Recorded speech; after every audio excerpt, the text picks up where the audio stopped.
And here we are at lunch. I've already made up the two brews, the tea and the coffee again. You don't need to go through that. It's the same thing. And it's a little bit different for lunch because we don't have one of the main entrees. It recommends that you have the main entrees for breakfast and dinner. What we do have though for the, I don't know, the savoury stuff, I don't know, for lack of a better word, is a beef soup and beef noodles. Alright, so we'll get the beef soup going first of all. It asks for 400 ml of water, boiling water, and there doesn't appear to be any kind of notch here, so get a bit creative.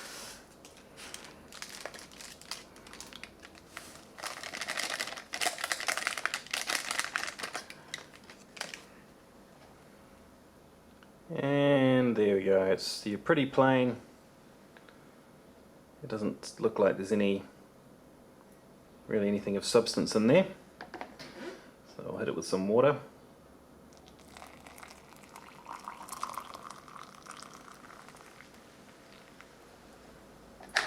Stir it up. Oh, there are some little flecks of what could be green onion or something like that. Some kind of seasoning anyway. Or herb. Okay. Oh, it's actually going quite thick. Let's make sure we give it a good stir. It's kind of really thick. It's almost like gravy.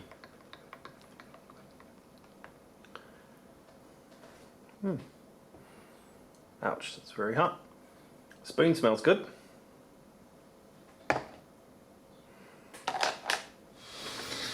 Now, I find it a bit funny, of all of the ration components, the noodles always turn out to be the most controversial.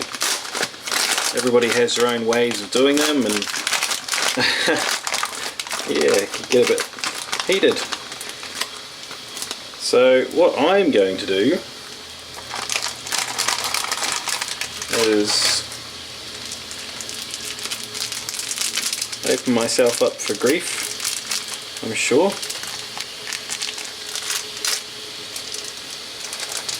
This seasoning has definitely seen better days.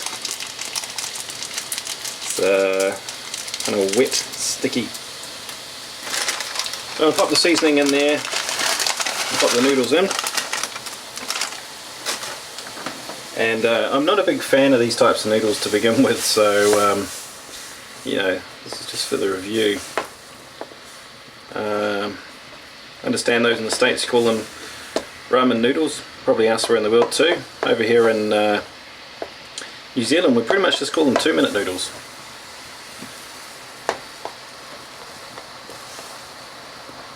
So give that a little bit of time to do its thing. And in the meantime, let's have a look at our Scotch finger biscuit here. Oh, okay. Right.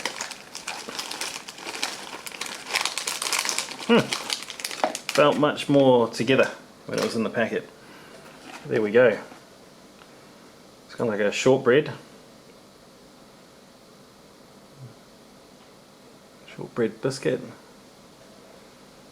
Yeah, it's got that familiar smell. I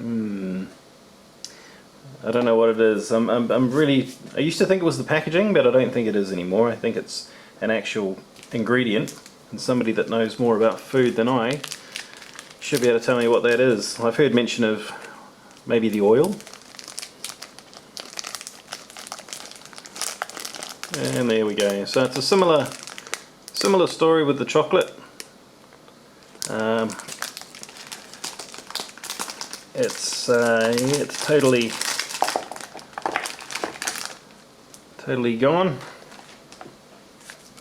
And we got the forest fruits ration bar. This will be similar to the apricot and coconut one, and it is. Yeah, looks exactly the same. Yep, and it smells exactly the same too. So I think we kind of know what we're in for here. And finally we've got our raspberry jam, or fruit spread. If those crackers were any good before, I would have saved some, I think.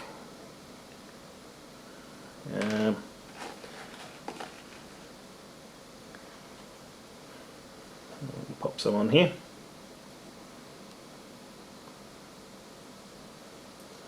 Yeah, looks okay. Smells refreshingly good too.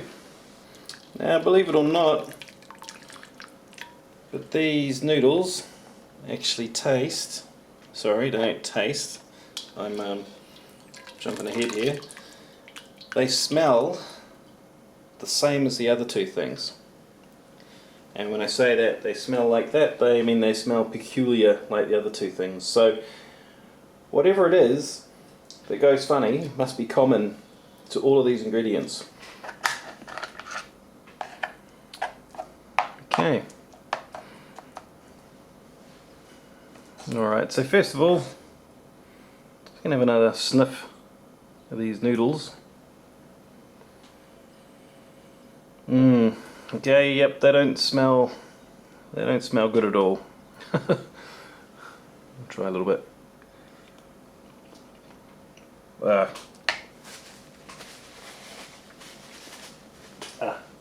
Okay.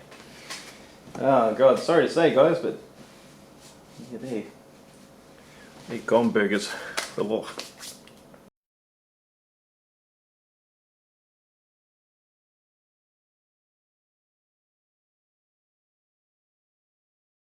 Well, weather time now, and the rains are gone, or is it, Jimmy? The rain is a gone burger, but the showers and a bit of frost, well, they're sort of cum burgers, if you know what I mean. They're on the way. And g'day, folks, how are you? The southerly is cum burgers, cum burgers, cum burgers.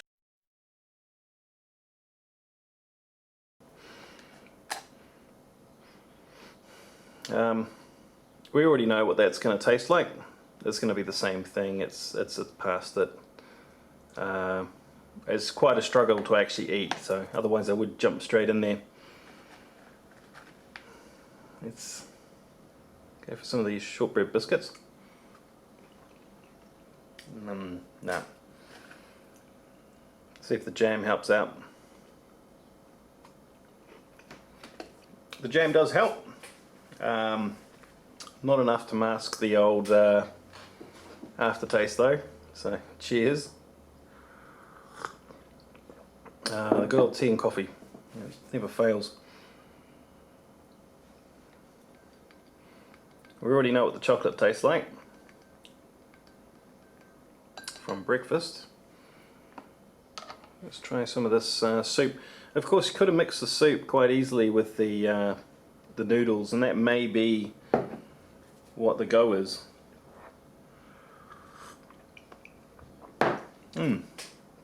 That's actually quite nice. I love the fact that it's thick. It's very, very hot, but yeah, it's thick like a gravy. And had the noodles been okay, then I think it would have gone very well with the soup there. So that's lunch, guys. It's quite a struggle. It's interesting to note that the different shelf lives and the longevity of different rations. I have no doubt, obviously, that the NZORP would behave similar to this. But when you're talking about the likes of a US MRE, being 4 years old, then it's just really not a problem. So yeah, it's just, I guess it all comes down to the way the logistics of the specific military and how they rotate stuff and their specific requirements for longevity. But interesting. Next stop, dinner. And here we are at the end of this food marathon with dinner. This time we've got the beef minced with spaghetti for our entree. So let's get that in the field wok and get it heating up. Here she goes. While we heat up, have a look at the rest of the components for dinner. So, being dinner,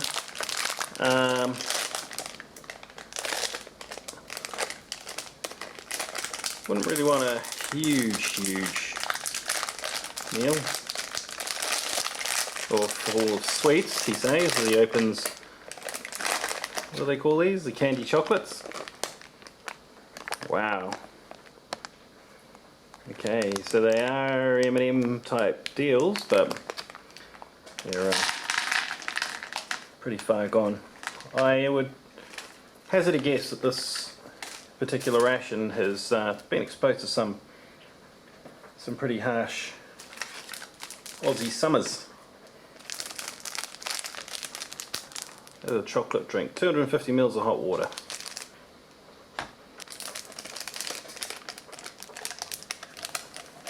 Okay, this one seems nice and loose. A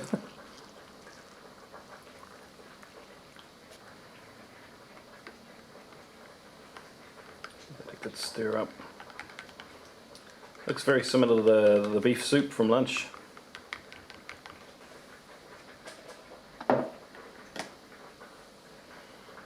It smells alright.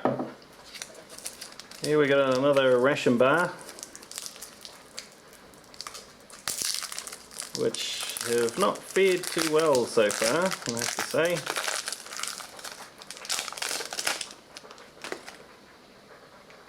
And yeah, it's got that same smell. Cheese. This will be interesting, considering how all the rest of the components have gone. Okay, 2010 packing date, but you know what this means. We can bust out the Fred. This one came in the ration. It's a what does it stand for? Field ration eating device or something like that, but it's been lovingly called the I think frickin' ridiculous eating device, or you know, even worse. But this tin of cheese here does not have a ring pull, so we're gonna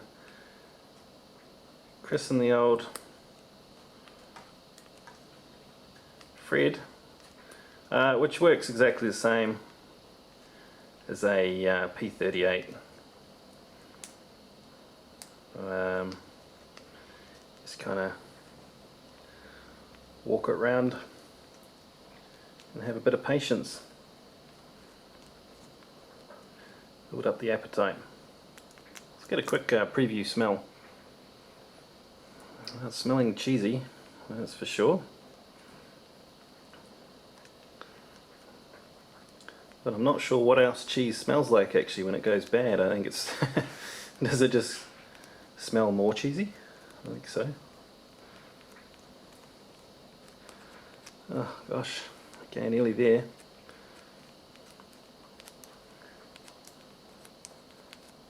Alright, I think we're in. Would have been much better with a ring pull, that's for sure, but got there. And the cheese, it's not looking too bad actually. It doesn't look too dissimilar as to what you'd normally get. So I guess this bit just landed on the Fred. Be rude not to. That's passable. Surprisingly, the dairy thing, it turns out to be okay. As you would have seen from the contents video, we do have this tin of pears, diced pears, but it's looking pretty sketchy, and it looks like it's actually under quite a bit of pressure. I was just going to go blazing in and just enjoy the mess.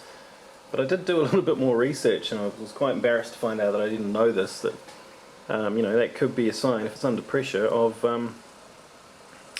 botulism. So the general warning there is to never open, don't smell cans that are under pressure and sticking out like this. So yes, I think we'll just have to look at this one from afar. Let me think about that.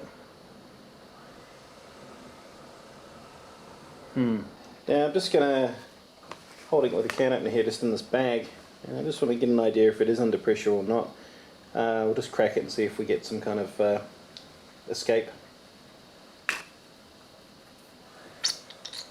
Oh, yeah, we sure do. So the only place this is going, straight in the bin.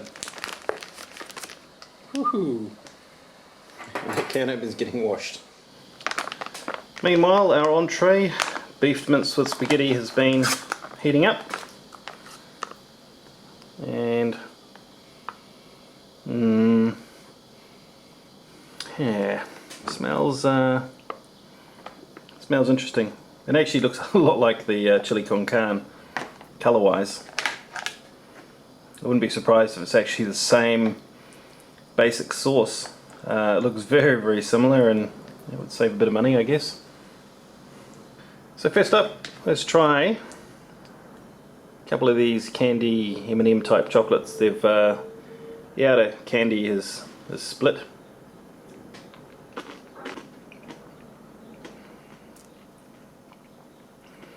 And the chocolate on the inside has just done very similar things to, you know, the other chocolate bars, and that's totally oxidize and kind of disintegrate. So yeah, not tasting too good. As for this, you can see the bit of chunks of meat, and I would almost guarantee that this is the same sauce, just with some spaghetti in it instead of beans.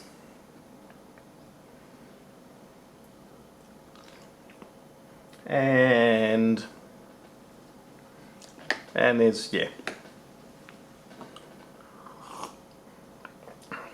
it's not the best.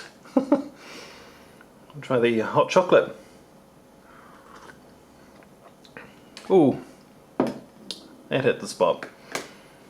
Okay, so we know we've still got the tomato ketchup and that I could put in here, but honestly, guys, it isn't tasting too healthy, so I don't think we'll really tempt fate any further than that. But look, if we take away the whole age factor and what that's done to it, and reverse time and take it all back to the beginning when this would have been brand new, then I would have been very happy with it. The entrees, you know, perhaps it's just this particular menu, you know, seem very similar in their makeup. There could be some room for a bit of variation there, and, you know, get a bit more fancy with them, especially with the flavours, but it's hard to tell after 4 or 5 years.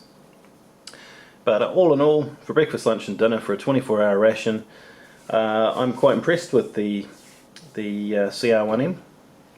You know, it's very similar to the NZORP, and yeah, I wouldn't mind it at all. So thank you very much, Bushmaster and Gundog, for hooking me up with this. You know, we're in the rations game. Things are never going to be perfect, and you know, we get that. So it's been wonderful to actually just work through this and see what it's all about, and finally get to try one of these very rare rations. So thank you very much for watching, and we'll catch you on the next one. Cheers, guys. Yeah, what do you think, Crystal? Then get so hot. Why? James, you want to drive that? Crystal!